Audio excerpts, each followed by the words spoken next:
অগ্নুৎপাতের সময় ম্যাগমায় তৈরি হওয়া স্ফটিক খুঁজছেন এই গবেষক।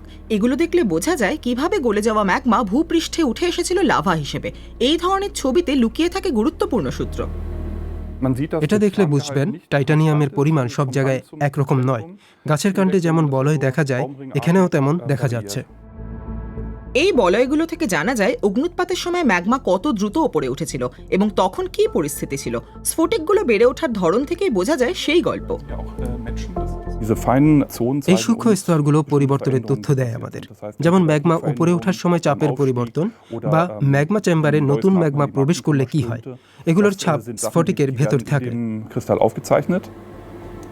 এই স্ফটিকগুলো নিয়ে স্টেফান বুরের দল এখন কাজ করছে গ্রিসের একদল গবেষকের সঙ্গে, যারা সান্তোরিনির কাছে থাকা একটি আগ্নেয়গিরি নিয়ে আরও বিস্তারিত তথ্য সংগ্রহ করছেন। 2025 সালের শুরুতে এই দ্বীপে একের পর এক ভূমিকম্প উদ্বেগের কারণ হয়ে উঠেছিল। অগ্নুৎপাত হওয়ার আগে সেটা নির্ভুল পূর্বাভাস যাতে পাওয়া যায় সেই চেষ্টা করছে এই দল। সেই কাজে সাহায্য করবে মাইন্ডসের একটি নতুন অত্যাধুনিক মাইক্রোস্কোপ। ইলেকট্রন রশ্মির সাহায্যে এটি ক্ষুদ্র শিলার নমুনা পরীক্ষা করে, তাদের সঠিক রাসায়নিক গঠন বিশ্লেষণ করতে পারে।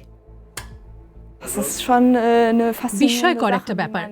এত ছোট ছোট স্ফটিক থেকেও আমরা আগ্নেয়গিরির ইতিহাস সম্পর্কে জানতে পারছি এবং আগ্নেয়গিরির ভেতরে কি ঘটে সেটা আরও ভালোভাবে বুঝতে পারছি।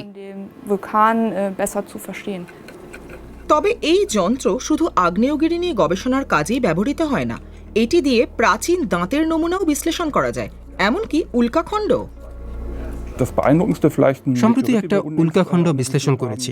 এটা সম্ভবত সবচেয়ে চমকপ্রদ আবিষ্কারগুলোর একটি। উল্কাখণ্ডটি অত্যন্ত প্রাচীন।